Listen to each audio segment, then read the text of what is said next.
Hello everybody and welcome back to my channel. I hope you guys are all having a great start to 2022 and you had a good holiday season.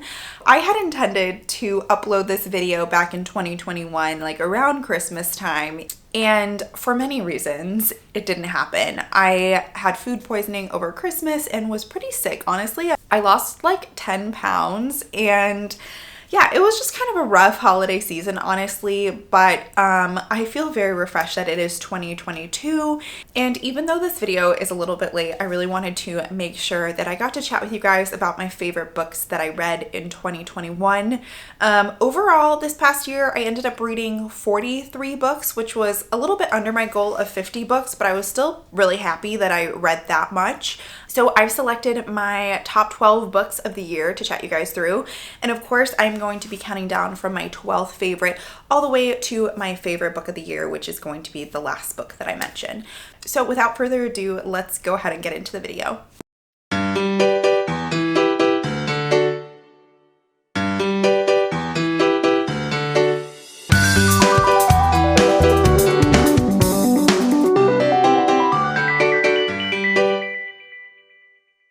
So coming in at number 12, we have Janice, Her Life and Music by Holly George Warren. So this book has a bit of a backstory. I think about 3 or 4 years ago, I was listening to NPR, as I often do, and they were doing an interview with the author of this book.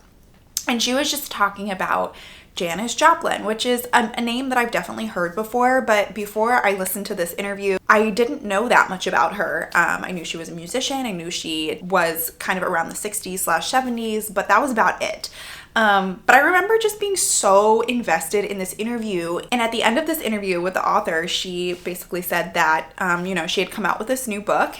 And in the back of my head, I was like, I'm gonna read this. This sounds amazing. And then 3 years go by and I never picked it up. But this year, since I've been doing a lot more reading about musicians, I decided it was the time. And I did listen to this one on audio. This book basically follows Janice from her childhood growing up in a small conservative town in Texas all the way through the end of her life, unfortunately, when she passed away early from a drug overdose. And at the beginning of the book, you're following Janice finding her voice, literally, finding who she is as a person, her group of friends in high school, which were a bit of like a misfit crew, and then finally deciding that she wanted to pursue music and her career in music, moving to San Francisco, and unfortunately her suffering from addiction and her early death because of it. During this whole reading experience, Janice Joplin just became a hero of mine.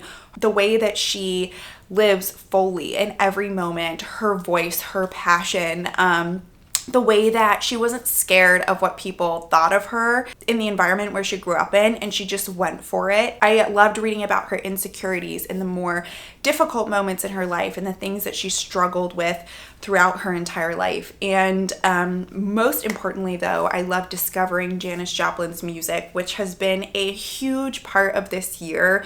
When I've had more rough moments during this year, I listened to her album Pearl, and it's just so like soothing to me and comforting, and she has definitely become one of my absolute favorite musicians and musical icons, and I absolutely adored this book. I would highly recommend it. Next up, we have The Memory Police by Yoko Ogawa. This is a translated work, and it follows a dystopian kind of world where there is this police force that's kind of part of the government, and their role is to take memories of objects that people might have and basically make them disappear for an entire population. So for example, everybody will wake up one day and look outside and see a tree, but no one will remember like what it is and like what the name is and why it's there. And they do this as kind of a form of mind control. In this book, you're following a writer who discovers that her editor is in danger and decides to hide him in her house. I love this book for so many reasons, but one of them was the symbolism in this story.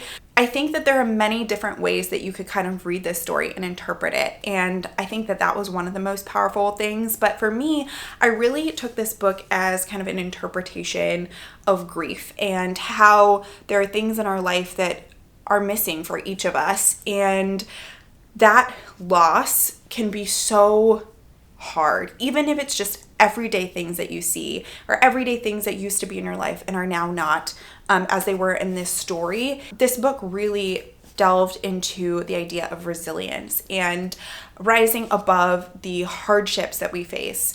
Of course, it had lots of other themes such as totalitarianism, governments, and community, and friendship, and all of those things. But I just found this book so engaging from start to finish. It was such a creative idea for a story, and I absolutely loved it. Next up, we have The Chestnut Man by Soren Sveistrup. This book takes place in Copenhagen and follows a series of crimes. First off, kind of before the events of this book takes place, a government minister's daughter goes missing and is kind of presumed dead because they have not been able to find her. But then a year later, a serial killer is terrorizing the town as many people start turning up dead. And at each of these crime scenes, they find a little chestnut doll with the missing girl's fingerprint there. And they start to wonder how these events are related, how they are connected. You're following two detectives as they piece through the different parts of this crime, and I found this book so addictive to read. The chapters are very short, which is one of my favorite things in mystery thrillers. When I just race through like a page chapter, it ends with a cliffhanger and I move right on to the next chapter. I did find the end of this book super gripping, and I did not guess what was going to happen at the end. This is a perfect book for autumn. Each of the chapters, or many of the chapters, start with like fall imagery. For example, this entire book starts with red and yellow leaves drift down through the sunlight onto the wet asphalt, which cuts through the woods like a dark and glassy river. And I feel like the imagery, the dialogue, the crime solving, and the twists and turns made this for me, and I really, really loved it. All right, next up we have Cloud Cuckoo Land by Anthony Doerr. I read this book as part of my Reading the Shortlist for the National Book Award vlog. I will link that on the screen if you guys are interested in my thoughts about all of those books. But this is a story that takes place in 3 different time periods, follows several characters. One of the time periods is at the fall of Constantinople, then you have present day, and then one time period in the future that takes place in space. Throughout this book, you follow different passages of a old text called Cloud Cuckoo Land, and each of the stories kind of plays off this text and relates to it in a different way. I thought it was genius how Anthony Doerr related these stories to each other, related them back to this old text, Cloud Cuckoo Land, and made this a coherent, cohesive story that is over 600 pages. It was just so impressive that he made this as readable as it was, given how much was going on. Diving back into this book was so refreshing because one of my favorite books of all time is All the Light We Cannot See, and this is the first book of Anthony Doerr's that I've picked up since reading All the Light We Cannot See, and it just felt like a warm hug, like being back in his writing and being back with his characters. And this truly is like a literary masterpiece. Definitely a bit of a longer one, but I promise that it pays off. And I don't know if it was quite as good as All the Light We Cannot See, but it certainly was very good and has kept me intrigued and ready to pick up all of Anthony Doerr's future releases and hopefully some of his backlisted books as well. All right, next up is Hell of a Book by Jason Mott. This is another book that I read for the National Book Award shortlist, and this follows a Black author who is on a book tour, and originally is a bit of a satire based on Jason Mott's own experiences with his book tours in the past, and kind of the questions that he has to answer and the lifestyle of like being on the road all the time. And the beginning of this book definitely was very funny, but then it also has a more kind of somber tone part of it when you are following a young Black boy named Soot and his experience being bullied and his experience with racism growing up. Now, the kind of twist of this book is that the author at the beginning of the book is a bit of an unreliable narrator. He sees things that aren't there. He remembers things that never happened. And so as you're reading this, you don't know, is Soot the author or is this boy somebody else, and how are these two stories related? I thought the balance between humor and seriousness was so effective in this book. I really loved the discussion about racism in here, and I thought it was so effective in the way that it was done, but also it was very original. I don't think I've had such a huge range of emotions reading a book in such a long time. Like at the beginning, I was legitimately laughing out loud, which I rarely do when reading a book. And then towards the end, I was crying my eyes out. And it was such an emotional journey, and I'm definitely interested in picking up some more of Jason Mott's books. I think that he is such an incredible, incredible writer, and I'm just really glad that I picked this one up as it was part of the National Book Award, because I don't know if I would have heard of it or known about it if not, so definitely one of my favorites. All right, next up is Pride and Prejudice by Jane Austen. Yes, it took me 27 years of my life to read Pride and Prejudice. I don't know what I'm doing. This is the story about the Bennet sisters and their kind of, I guess, quest to find love. I don't know. Basically, because the Bennet family only has daughters, their property and their home is about to be passed off to not one of the daughters. And so they are all desperately trying to find love and a way to support themselves. And this book follows one of the most iconic protagonist, Elizabeth Bennet, and she is introduced to the very unlikable, arrogant Mr. Darcy, and it just kind of goes from there. This was my first Jane Austen that I've ever read, and honestly, I was so fearful about reading classics because I remember growing up and being in English class and having to read classics and not understanding them and not relating to them. And I worried that I was going to pick up a Jane Austen novel and feel that same way, just kind of muddling my way through a story that I didn't understand and I didn't relate to. But this book was full of just witty language, relatable, lovable characters, swoon-worthy romances, and it just had everything in it. And the disconnection that I thought I was going to feel was absolute the opposite of what I ended up feeling, which was a true kinship and adoration of these characters. One of my other favorite memories about Pride and Prejudice is I actually watched the movies with the girls at the Tea Leaves book club, and I loved that experience so much, just us like chatting in the group chat as we were watching the movie. It's a memory that I will definitely cherish for so long, and I'm just really glad that Jane Austen has brought so much light into my life this year. All right, next up we have My Brilliant Friend by Elena Ferrante. Sorry this is a bit of a spoiler because we have not yet had our live show for this, and so you're gonna know that I love this book. So I will hold back a few of my thoughts here. If you are interested in hearing more of my thoughts about My Brilliant Friend, you always have time to pick it up and join us for our live show. I will put the date and the time on the screen here, and also all the information for joining the Tea Leaves Book Club will be in the description of this video. But this is about two friends growing up in Naples. It is the first book in the Neapolitan novels, and the two friends are Elena and Lila, and it just follows their meeting, their stories, their romances, their struggles throughout their childhood. This is a book that shouldn't work. Like, it emphasizes kind of the small events that happen and like the little moments in life, and it's very repetitive, honestly, but when you read it, you just feel this connection with these characters. You just can't look away. Like, you have to know what's gonna happen. I think the way that Elena Ferrante makes these characters is just so incredible. Like, the different events and what you learn about each of these girls as they go throughout their life just makes you even more intrigued with what's gonna happen. I just absolutely fell in love with them. I fell in love with reading about them, and this book is actually a miniseries on HBO, so I'm really excited to check out the miniseries.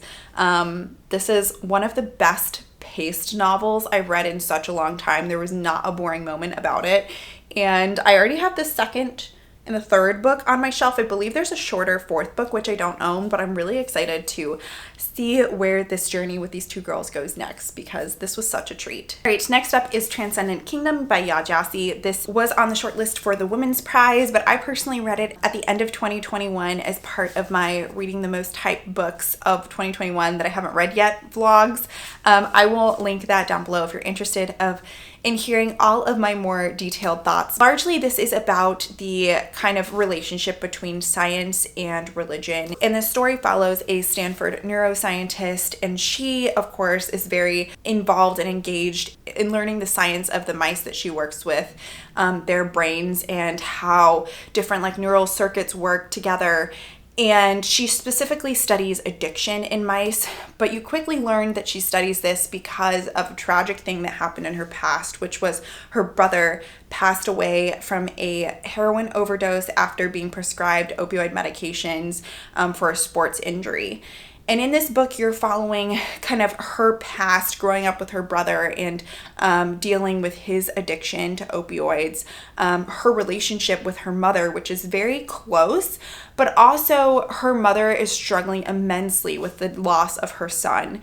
And so it's about Gifty, who's the main character, and her mother finding this kind of understanding and this relationship after them having struggled so much. Then you're also following her present day life in her lab, which is very kind of like science focused. I really loved the discussion about science and faith in this book. I thought it was so well done. And there's a passage that I love so much in this book, which I think really exemplifies, I guess, what it is about. And it says, "There's something I would never say in a lecture or in a presentation, or God forbid a paper. But at certain points, science fails. Questions become guesses, become philosophical ideas about how something should probably maybe be. I grew up around people who were distrustful of science, who thought it was a cunning trick to rob them of their faith. And I have been educated around scientists and lay people alike who talk about religion as though it were a comfort blanket for the dumb and the weak, a way to extol the virtues of God, more improbable than our own human existence. But this tension, this idea that one must necessarily choose between science and religion is false. I used to see the world through God's lens, and then when that lens clouded, I turned to science. Both became for me valuable ways of seeing, but ultimately both have failed to fully satisfy in their aim to make clear, to make meaning." Obviously, different people are going to maybe agree with or side with different parts of that paragraph more. But I think that tension, but also that synergy between science and religion is what is explored here. And it was done very, very well. Next up, we have Shiggy Bane by Douglas Stewart. So this is a book about a little boy named Shiggy Bane in his childhood growing up in Scotland. Now, a lot of this book focuses on the relationship between Shiggy and his mother, Agnes. And Agnes is a woman who's very preoccupied with appearing put together, but is unfortunately suffering with alcoholism. Some of the things that I loved so much about this book were the imagery. Every single thing in this book is described so vividly. Like, you feel that you're there. You feel the darkness of this place that they're living in. You feel the poverty. You feel so much for what this family is going through. And also through all of the anecdotes and the moments in the story, you also feel the love that exists between Shiggy and his mom. There are times in here where you just feel so frustrated and you just want one of them to break free, and you want there to be a light at the end of the tunnel. And a lot of this book is very hopeless, but that love is what really kind of lays throughout the book. And I just really, really loved reading about that. It's one of my favorite mother-son relationships that I've ever read about. And this book is a total masterpiece. I really loved it. It's so heartbreaking, but it's so beautiful. And I think this is Douglas Stewart's only book, but I cannot wait for him to come out with another novel. All right, next up we have Unbroken by Laura Hillebrand. This is the nonfiction story of Louis Zamperini, who was a pilot in the Air Force during World War II and served in the Pacific Front. This book follows his entire life from growing up in California to his career running and trying to be an Olympic runner, to being drafted for the Army and joining the Air Force, to his incredible journey of survival during the war, to all of his recovery and his life after the war. This book was so well paced and so addictive to read about. It is incredible to appreciate the things that this person went through and the resilience that Louis had. And one of my favorite things about this were actually the pictures, which is a little bit silly, but I loved how they were integrated into the story. So you would be reading about him and then there would be a picture relating to that part. I listened to this book on audio kind of in the dead of winter when it was really cold, and it was hard waking up when it was dark to walk to work in the morning, but just having this incredible story in my ears, like as I was going about my morning commute or as I was doing different things, just honestly made my day. And I really loved the writing in this story. It was so gorgeous. She also wrote, I believe, Seabiscuit. So I'm excited to read that one as well. This was a fantastic nonfiction book, and I need to read more nonfiction. And now we have reached the top 2 books of the year, and coming in at number 2 is Becoming by Michelle Obama. This is one of the first books that I read this year, and without a doubt, one of my absolute favorites.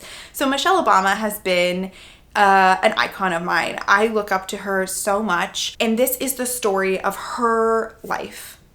Growing up, meeting Barack, her life in the White House, their life now outside of the White House. And I loved just how personal this book is. She really goes into how she felt when Obama was inaugurated, how she felt when he won the nomination, how she felt during different things that went on in the White House, and how she felt during the Trump election and all of that. And she's brutally honest with all of her feelings. And I think that it just came across as so genuine. I think most people, when they think of Michelle Obama, they think of her as Barack Obama's wife. But this book redefines her as, of course, Barack Obama's wife, but also everything that she did and the person that she was and the things that she stands for and who she is as a person outside of that. And I really, really adored this book. All right, guys, it is time for my favorite book of 2021. And that is The Vanishing Half by Britt Bennett.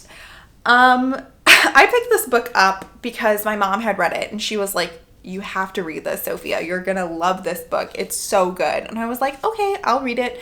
And I had seen a lot of people on BookTube really enjoying this story, and I was like, okay, the hype is high, but I'm gonna do it. I'm gonna read it. I'm gonna see what I think. And this book somehow just like surpassed the hype by miles for me. This is the book about 2 sisters who grow up in a very small rural community in the South. And one of them has lighter skin, one of them has darker skin, and the lighter skinned sister leaves home and passes as white, and the darker skinned sister stays in the small community and passes as black. I loved the relationship between these 2 sisters. I love the divide. I loved how these people were characterized and how Britt Bennett made them come to life. For most of the story, you are reading about their lives separated, and it's really interesting to see the parallels between how they live and the challenges in both of their different situations. I was literally in tears at the end of this book because of how much I felt for these 2 sisters. This book just kind of sweeps you away in the story, and you just become so addicted to their different lives and all of the different conflicts and the relationships in here that you just cannot put this book down.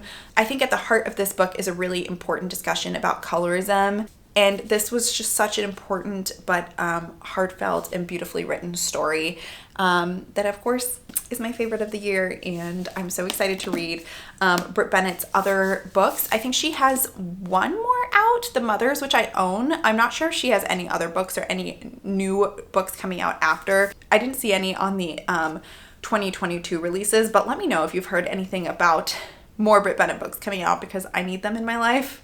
All right, guys, that is it for my favorite books of 2021. I really hope that you guys enjoyed this video. I hope that maybe you heard about a book that you're excited to read, and I would love to know what your favorite books of the year were. Were there books that surprised you that made your list, or did you kind of know which books you were gonna love and you read them and you loved them? There was definitely a combination of those 2 for me. And with that, I hope you had a fantastic 2021, and I'm excited for many more bookish memories in 2022. Thank you so much for watching. I'll see you guys in my next video. Bye.